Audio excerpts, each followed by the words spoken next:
And all of these, so maybe not the radios, but all these other kind of physical projects that are completed, are they all in alignment? I noticed you mentioned SEPTED specific to the perimeter fencing, but do all these align to some standard like SEPTED for what we're doing? I'm looking for that delicate balance between being sure that we armor and create safe school environments, but not just going crazy. It's not approved yet. We're not quite there yet. So, Yeah, most of the other ones are kind of minimal visual impact. The bollards, I think people are accustomed to seeing them now. As Mr. Suggs mentioned, they have those on Trade Street and Greer, and you see them at just about every retail place.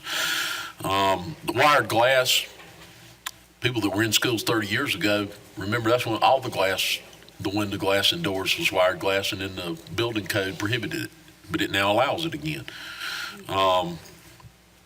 Exterior door numbering, I mean, that's kind of a minimally invasive thing. The fencing probably is the biggest thing. The interior window shades, you wouldn't necessarily see them unless they engaged them or used them.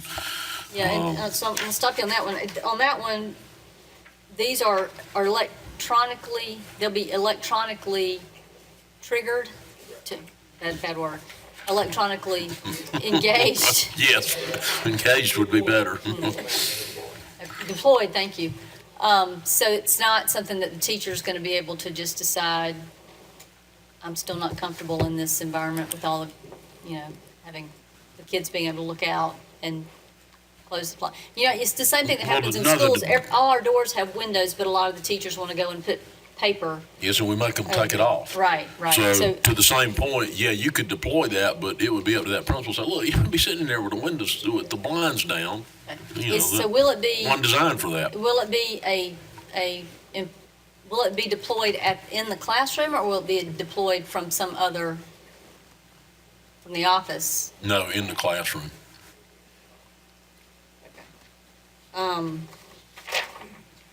Okay. So similar question on the CTE enhancements. Are all the things listed for CTE, were they already sort of identified in a plan, a capital planning plan for CTE? If these weren't in here when we revised the large facilities plan, they would have been in it. Okay. And the playground projects, the $3.8 million will be spent over what time period?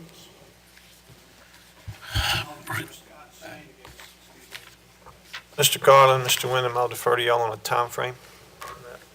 Time frame for the playground. Okay. And just some input real quick. Are we always going to do concrete, or are we looking at alternative services that are still ADA compliant? Because there are other surfaces that aren't concrete that are ADA compliant. Are we? I think right now for our construction, that's concrete sidewalks. Okay. Well, let's look at some alternatives. There are some alternatives that might not be cheaper than concrete, but long-term might be better, from a having to replace standpoint. And then on the weight rooms, and Burke, you sort of touched on this a little bit, so I don't know how comprehensive it is, so I'd just like for you to tell me a little bit. When we're looking at the weight rooms and where we need to add space and square footage, and because of other programs changing, like CTE programs, when was the last time we may have done had an architect do some programming with the square footage of our? Without objection, I'd stand for 10 minutes. So thinking about the way all these spaces are changing and what we need them for and how we're going to use them, and you've got weight rooms and CTE spaces and lab spaces, and did we do some, bring in an architect and do some programming of any of these spaces to kind of look at where we could repurpose and change and adjust? Have we done that? You mean as far as particularly with the weight rooms? Well, that was what I was originally thinking, and then as you talked about some other places where we've used other space, we've used space for other things, have we, it just seems like there's so much changing. If you got a school that's 15 years old, that was designed at one point to kind of operate in a certain way, and now we're going and spending, because it's always really expensive to renovate, so when we're spending money to renovate, We have tended to look more at it internally with our staff, with the facility staff. Then when we get to a certain point, we may bring an architect in to see if, well, what we think is a feasible thing to do. We really don't have large spaces, like something like you think about converting to use for a weight room, other than the multi-purpose rooms. In fact, you may recall, we talked about this a little bit earlier today, the program we have at Greer, leading into manufacturing, we actually went back and took from them a room that was originally designed as a career and technology room that they were using for wrestling, because they didn't have the same number of gyms or multi-purpose rooms as the other schools did, which prompted us to do the addition at Greer that the weight room is now a part of. Because we went back and took back the original purpose of those two rooms, which was career and technical education. But there are not many large spaces like that. We've converted some, I believe over the years, some of those home ec rooms have been utilized for science purposes because they've got additional power and water in them. Over at Carolina, they took one of them and they use it for a room where they do a number of student presentations in that room, have outsiders come in and kind of grade their presentations. well, I guess I just make the give you the input that you didn't ask for, but you always take anyway. Certainly. Woodmont's an example of when we went in and we did that addition, there was an opportunity to create a better space for technical theater, for theater classes, not just technical, but for the theater classes to use. And it was as simple as just tearing down a wall and combining two classrooms.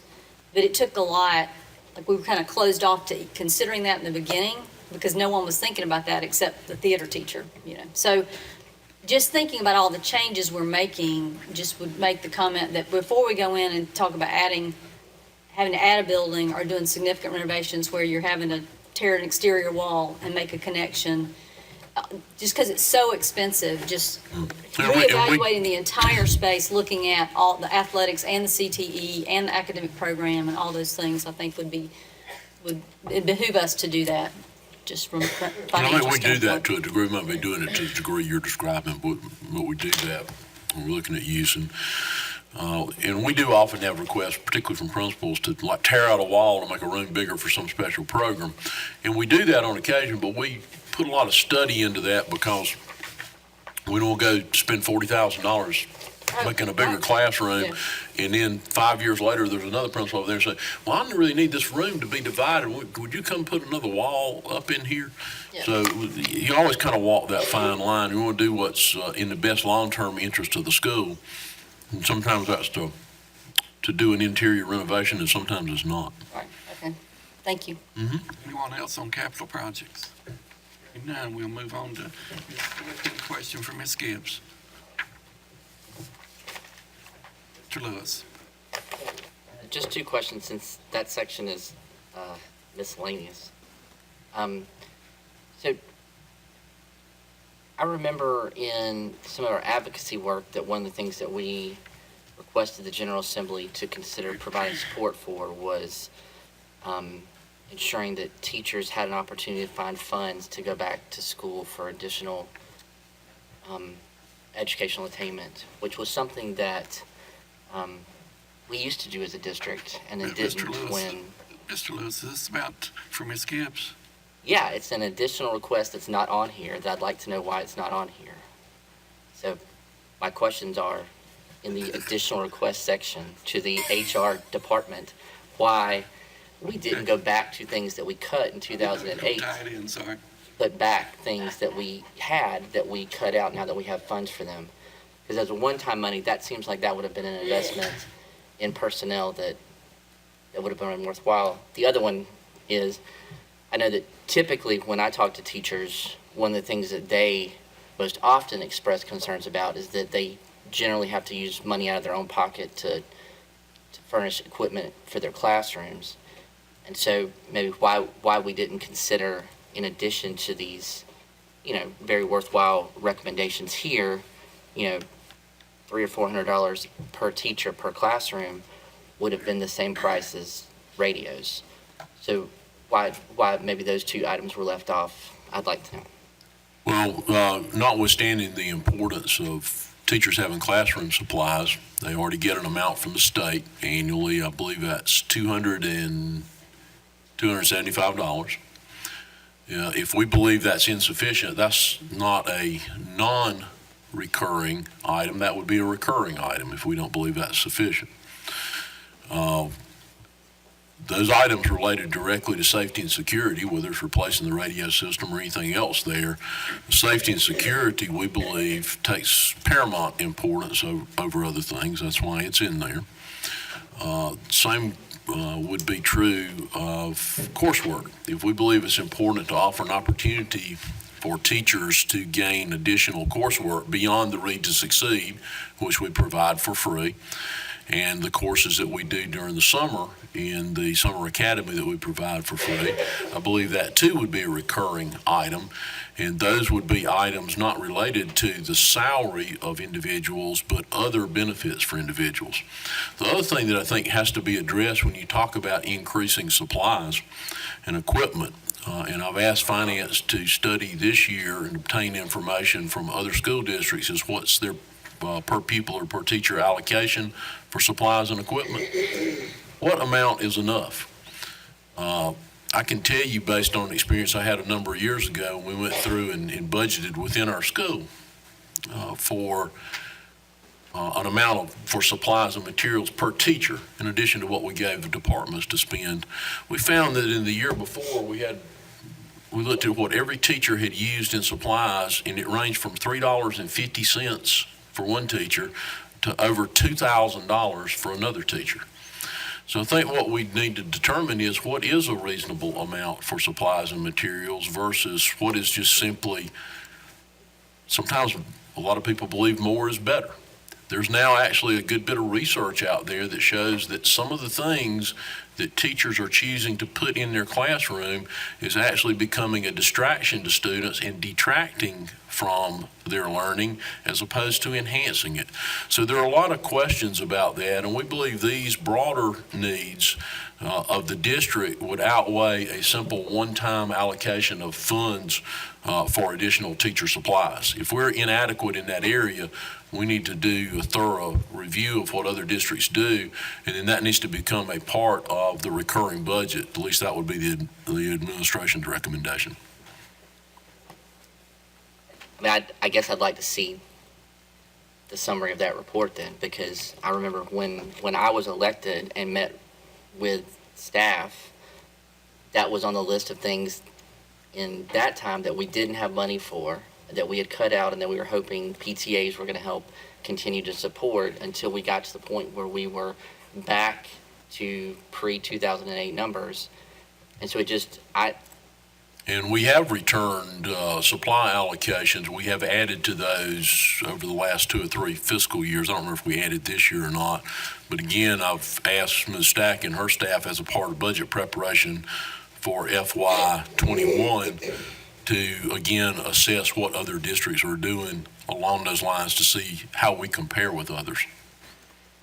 I would like to see that, because I'm surprised that as often as we talk about the teacher in the classroom being the most important thing that impacts education, that very little of what we're approving today actually will show up in a classroom. And it seems like there was an opportunity here to do more of that. So I'm hopeful that it'll show up in a future budget. Thank you. Thank you, Mr. Lewis. Any other speakers on additional requests? Hearing none. Any questions for Ms. Stack? Mr. Lewis? I just want to understand a couple of these. We need to extend for I have 5 more questions. So 10 minutes. I want to understand a couple of these bullets on this slide, so if we could just stay on it. So we have a board policy that says we have to keep 55 million. That's a percentage of our general fund budget. Is that how that number is calculated? Yes, 8.33%.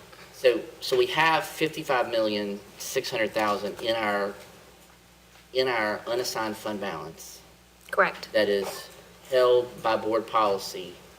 And then in addition to that, we have another 72.8 million that is for what? If these items are approved.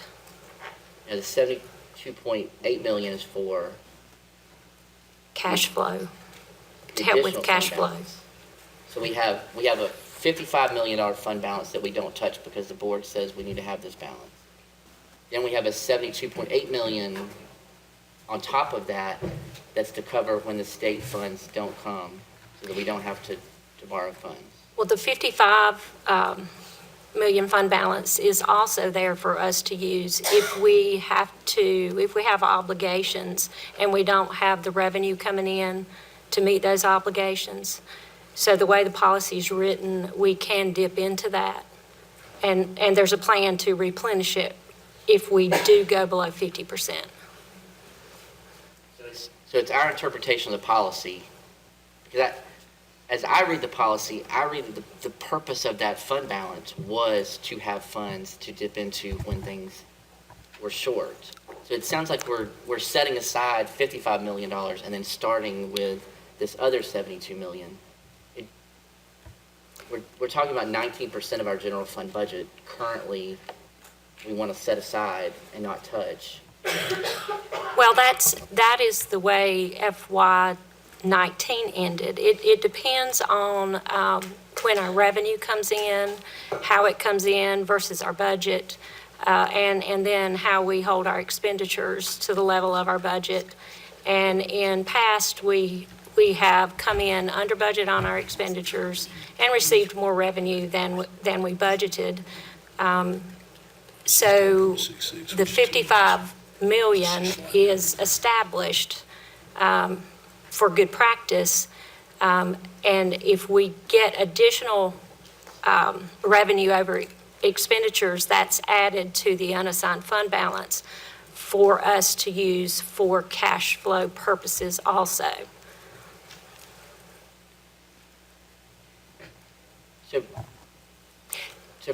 So if we start out the fiscal year, we use more than 55.7 million from July to mid-November.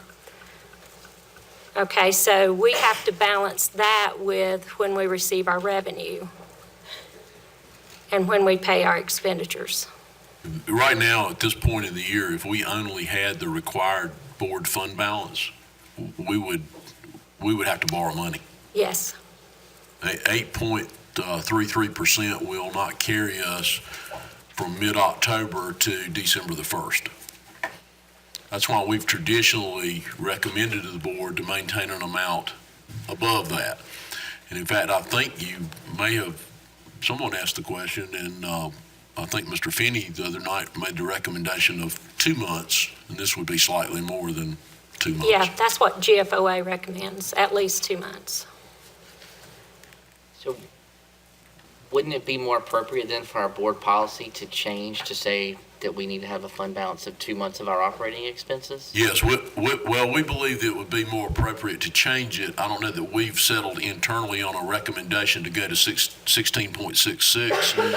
But I think what you will see coming from the administration in the spring will be a recommendation to go above the 8.33. I always get the numbers back, but the 8.33. Because it really doesn't meet our need if our need is based on our desire to maintain the highest credit rating we can maintain by not having to issue tax anticipation notes. And also, there's a savings with not issuing the notes as well. That would be an additional cost to the taxpayer.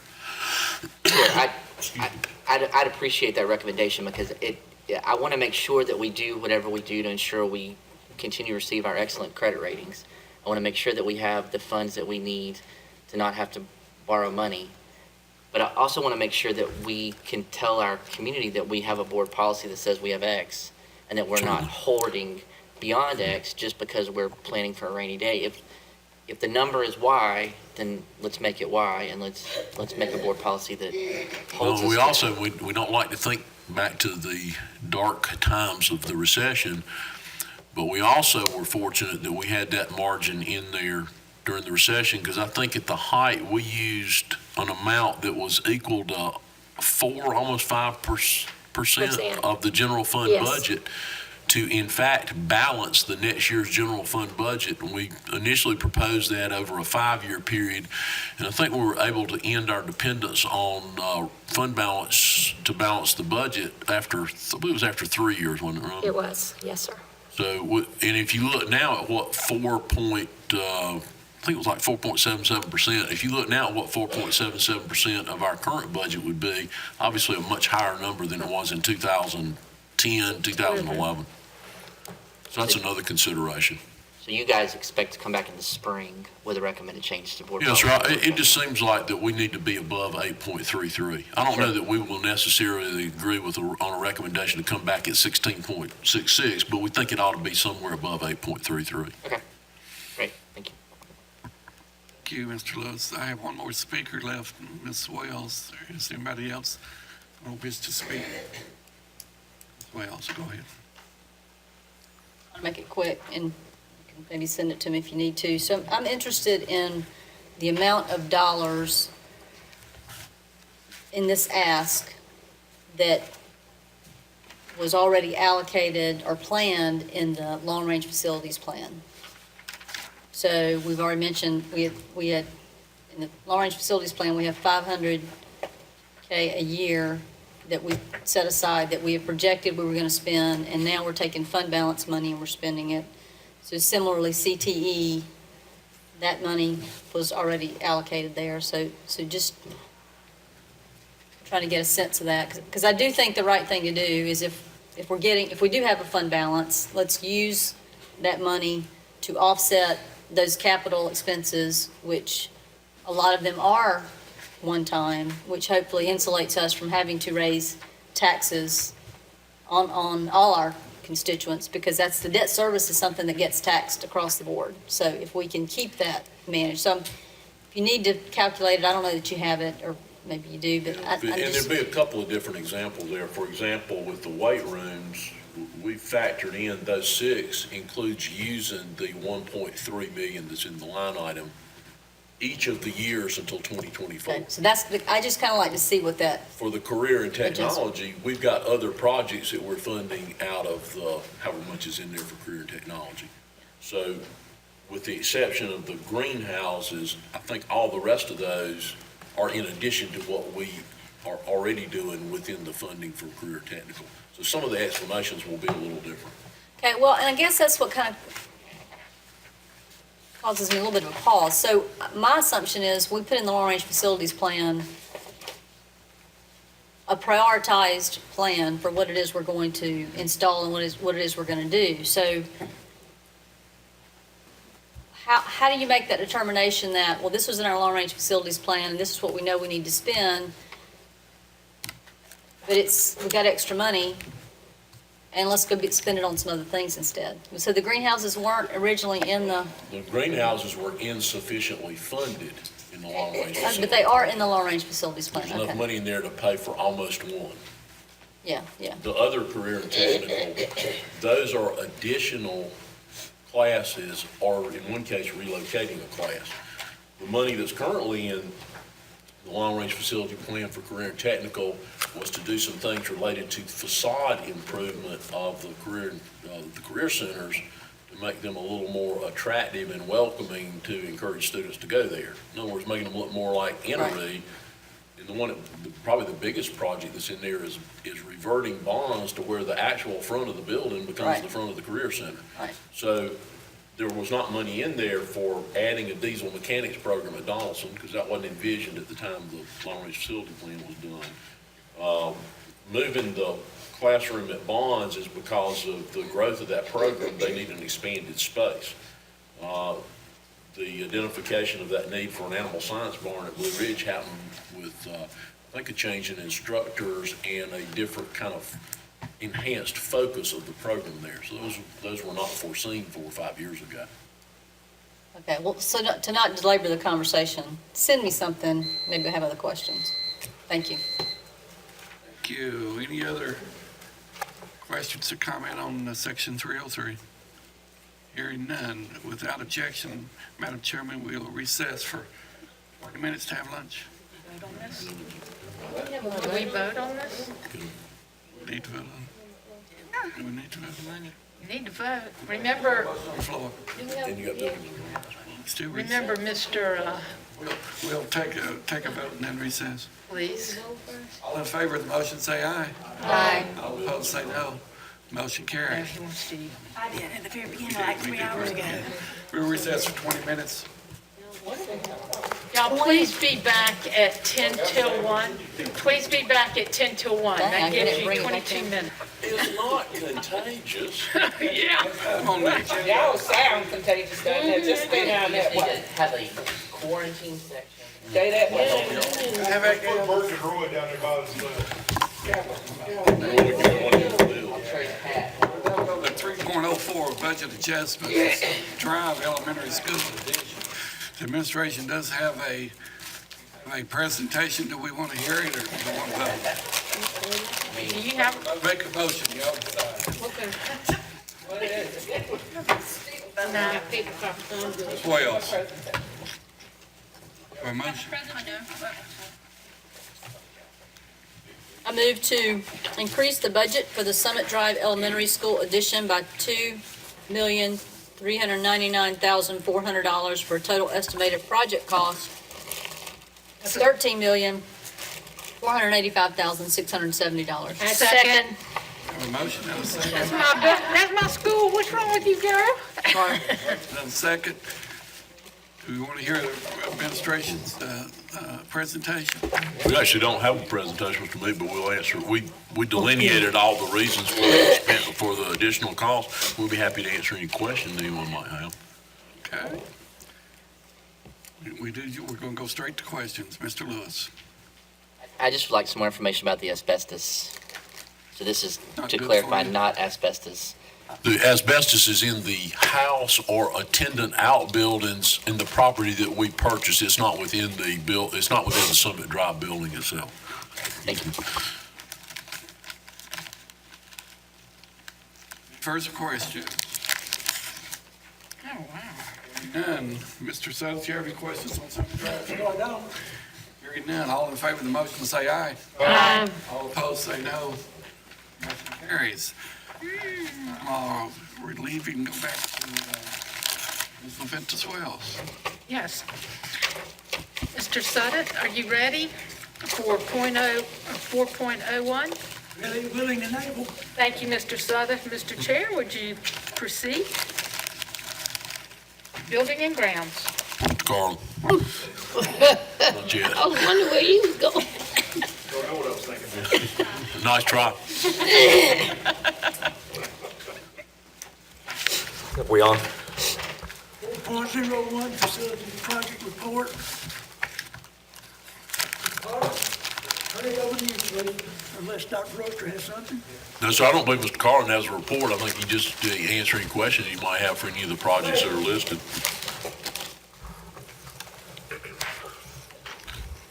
Questions? Oh, wow. One question. Why do you quit chewing? I know you got Thought I one. was over my allotment Okay, today. no questions. I'll turn it back over to you, Madam Chairman. Well, thank you, Mr. Sutton. That was a great presentation, and thank you for chairing that. Maybe- Chairman. Yes, sir. Move we adjourn? Mr. Sutton, Mr. Sailors? Yes.